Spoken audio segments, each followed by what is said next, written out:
Today on Short Course World, we review the Kyosho 4-wheel drive Optima re-release. Let's get going.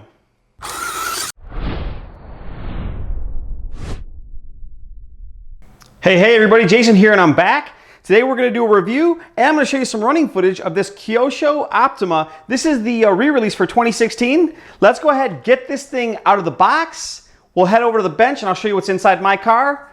We'll then talk about the car a little bit and then you guys get to see me run and beat this thing up. Let's get going. Okay, here's my Kyosho Optima re-release. This is an awesome 4-wheel drive buggy that was originally released back in the 80s, and today we're going to go ahead and crack this thing out of the box. Let's go ahead and I guess flip it over. See, it's all sealed up still, so we'll just use an X-Acto knife real quick.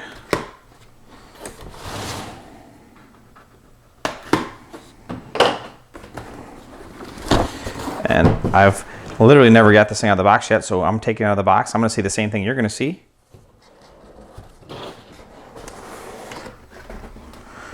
Boom. Wow, they did a great job packaging this thing. Man, that turned out super duper nice. Look at that. Everything's just, it's so similar to the actual Tomahawk. You can see we have the chassis rails, shock bodies, skid plate, gears for the transmission, the actual chain drive for the 4-wheel drive, and of course this new version comes with a belt, and the tires are all right here. Body, super nice. Let's see here, so there's the body, here's the driver. I guess we'll just take this out, you know, one section at a time, right? So here are the tires, and I guess we'll just slide these right out of here. Man, these things feel really good. Are these all the exact same size? These tires are like all the exact same size. Check that out. They're literally all same size. That's crazy. But they actually feel really gummy. These things actually would probably work pretty good in some sand and dirt, and we're going to find out here in a little while. So let's see what else we got here. This is a whole box of parts. It's all taped together. Let's see what's in this box. This is all kind of a little tricky. So like I already showed you guys, obviously there's the belt, the chain. There's obviously sprockets for the belts, sprockets for the chain, all the transmission gears, and gears for, you know, obviously the diff and stuff like that. So we'll set this out of the way. Here are the, here's the actual sticker sheet and manual. So these are the masking for the windows. Kyosho manual, then all the stickers. We'll set that out of the way.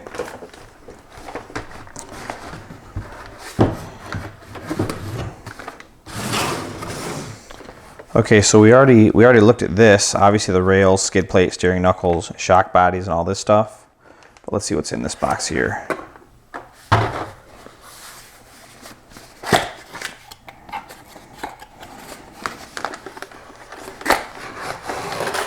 Okay, so all the plastics and plates for the chassis and all that stuff. So here are the plastic bags. You can see the bumper, A-arms, shock ends. Looks like there's a gear cover. Pretty much all the plastics, right? And then in this we have all the, oh, that's pretty cool. It's got the red stuff. So I'm guessing these are like, I'm guessing shock tools. I've never built one of these cars before, but I'm about to. Shock collars, shock cups, all that kind of stuff. And of course, this is the fiberglass chassis plate, transmission case. You can see the white helmet to the actual driver figurine is in there. So, okay, so that's that. And last but not least, let's see what's in this last little box.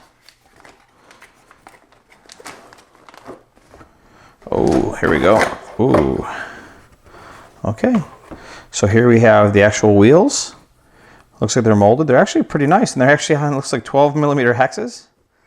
We shouldn't do this, but we're going to do it anyways. We'll go ahead and stick one of the, if we can get one of these things off here. I'll have to trim this later. We're kind of breaking the rules, right? Let's see if we can find one of these tires.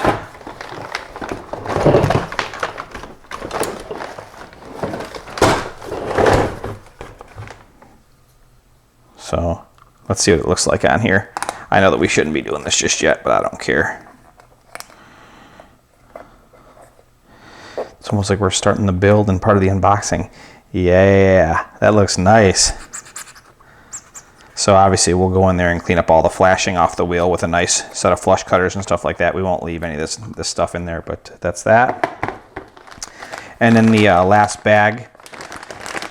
This looks like it's all the metal stuff. You can see that there's seals for the diff. Looks like there's hinge pins, dog bones, aluminum hexes, all kinds of clips and hardware, springs.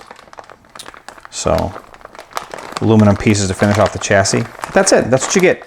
All right, so that's what you get when you unbox the Optima re-release from Kyosho. I'm pretty stoked to get this thing built and get it out and run a little bit. See how this thing handles. It should be a blast. Okay, so this is my Optima re-release build, and let me pull the body off for you guys real quick. You see that this thing's all stickered up. These are all stickers. None of this is paint. This is all pre-cut stickers, which is really cool. I'll tell you guys more about it in the review, but go ahead and pull this thing off of here so you can see there's the body and stuff. And I didn't do a perfect job. There's some wrinkles and stuff. I really didn't have the time to invest in actually using the dish soap and actually positioning the stickers. But so this is my kit. This is actually a high-tech 7955 servo, and I'll turn this around. You're really supposed to run this wire through here, but I had already had everything kind of in place, and so these electronics will probably come back out of this car very shortly. But this is a high-tech 7955 servo. I built the car with the belt in it, so you can see there's a belt actually in there, not a chain, and you can see it roll a little bit right there. This is just a Reedy, just a standard 2S LiPo, and this is a hobby wing. This is actually the V3.1. This is actually the race speedo, and this is just an inexpensive. This is just an inexpensive 17.5 turn motor that I got a long time ago. I can't remember what website I got it from, but it's just a cheapy 17.5. And then you can see on this side over here, I ended up running the Airtronics RX 482 antennaless receiver. So that's what we have for the electronics package. And of course, all the settings and everything like that, those are all just right out of the box.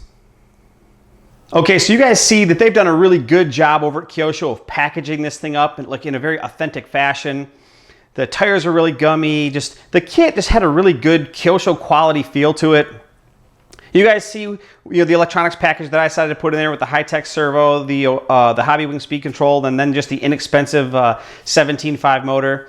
I really thought about putting a lot more horsepower into the car, but I really wasn't sure what the car would tolerate, and I really just wanted to go out and have fun. This really wasn't about racing for me. It was about just building a nostalgic kit, taking it out, throwing some roost, and having a good time, and that's exactly what we did. With that said, I guess we could just talk a little bit about the build and just the car in general. The build actually went really good. The fit and finish was really good and everything. But with that said, it was a little bit intricate, and there were a few spots that I think Kyosho could have been just a little bit more clear. Like on the top plate, there are some brackets, and you really want to attach those brackets to the top plate before you assemble everything. Otherwise, you're really just trying to jam things in there and get screws in there. There was a dimension, one of the 44 millimeter inside to inside turnbuckles. I tried that, and I had an insane amount of toe in, so I think that dimension could be off by quite a bit. But overall, the fit and finish was really good. This buggy, it really was ahead of its time. I mean, this thing was released in the mid-80s, and it originally was a chain drive, and now you can build this kit with a chain drive or a belt drive. But the chain drive, the gear diffs, the buggy's just really cool. It was just fun. It was one of those things where it's not a race kit, and I'm going to be honest with you, I kind of almost rushed through the build because I really wanted to get the car out and run it. At the time that I actually got this kit, Kyosho had actually reached out to me and said, hey, you did the review on our Tomahawk, would you want to do one on this kit? And even though this really wasn't one of the kits that I really wanted super bad as a kid, I still thought it'd be a great opportunity to do kind of a re-release or a vintage build and get out and do some running and make a video for you guys. So that's why I did it. And so when I got this kit, it was really one of 6 that was in the country. If you end up liking this review, or you like this kit, or you're a big fan of these, you just want to relive some of those days from your childhood, you can get these now. These are actually on the shelves now at your local hobby shop. So anyways, long story short, the build was a little bit intricate. There were a couple things that made it a little tricky, but the fit and finish was good. The performance, come on, you can't compare the performance of a kit that was designed specifically in 1986 or in the mid-80s with the performance of a modern day kit, right? But that doesn't mean that these kits aren't just as much fun, and in some cases maybe even more fun. I mean, it's funny, you're building the shocks, there's 7.5 weight shock oil. It's like, that's hilarious. No one would ever use 7.5 weight shock oil today, right? But that's what's in this kit. The body was another kind of like point of like a sticking point for me. Traditionally, if you guys have watched any of my videos, you guys know that I just do the white body thing. It's simple, it's easy, it's inexpensive. I don't have to wait for a painter. And lo and behold, I want to give Kyosho a big old hug. This body, you just paint it white and it comes with all kinds of really nice pre-cut decals. And I can't say thank you enough, because I'm not a big fan of applying decals as it is, and I'm even less of a fan of cutting them out. So they went ahead and did us a favor, or did you a favor, by pre-cutting all the decals. Now, a lot of guys, if you're a true diehard, you're probably gonna paint this body. You're probably not gonna sticker it up. I actually didn't have a tremendous amount of time. I just got done with spine surgery, and so I've got a whole bunch of videos, and I'm working on my business, and I got a lot going. So I wish I would have had the time to actually paint this thing up to make it a beautiful shelf queen. But even though I didn't, I mean, the decals are just beautiful. Just so you know, you're looking at a body that was painted pure white, and everything on here is a decal. You know what I mean? So they just did a remarkable job. And so I just applied the decals dry. But ideally, what you'd want to do is put a little bit of dish soap in some water. That way you can kind of squeegee them and get them right into the exact location that you want without having to peel them back up. If you end up peeling the decals back up when they're dry, it'll stretch them a little bit, and then they'll never fit exactly the way they should. But I ended up taking this thing out in the street and running it around, and you'll see that it's probably a little bit slower than we had anticipated. I thought about going back and putting on a bigger pinion, but I ended up just putting a few degrees of boost in the speed control, and all was well. Then we got a chance and we took it over to a dry riverbed. What's funny is where I live, normally it's absolutely pure sand for like as far as you can see, but we've actually had more rain than we have any other time since I've lived here, and so it's like all weeded up and stuff. But we did find a spot to go run it. So long story short, I thought it was a good build. There's no question that the fit and finish is really nice, and it just really makes you appreciate what we have today. When you go to build some of the kits today that were drawn up in computers, and the fit and finish is so clean and so perfect, and not just the fit and finish, but the order of assembly, has really been kind of well thought out in some of the newer kits. So anyways, Kyosho Optima re-release, very cool car, way ahead of its time. There are still features in this car that I would say are innovative even by today's standards. And I think Kyosho did a good job, bringing this one back to market. So I hope you guys enjoyed watching this video just as much as I enjoyed making it.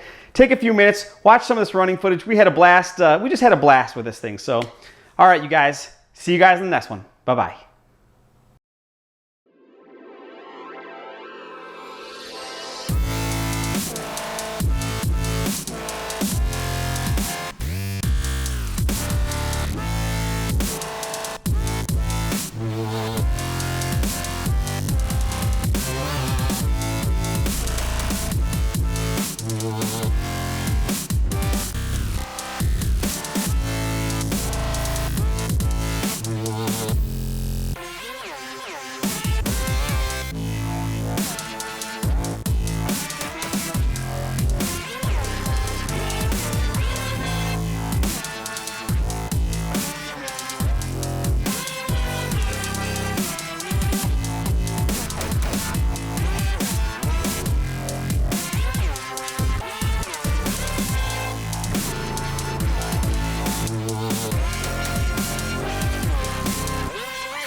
Hey, by the way, before you leave, I just want to say thanks again for watching my videos.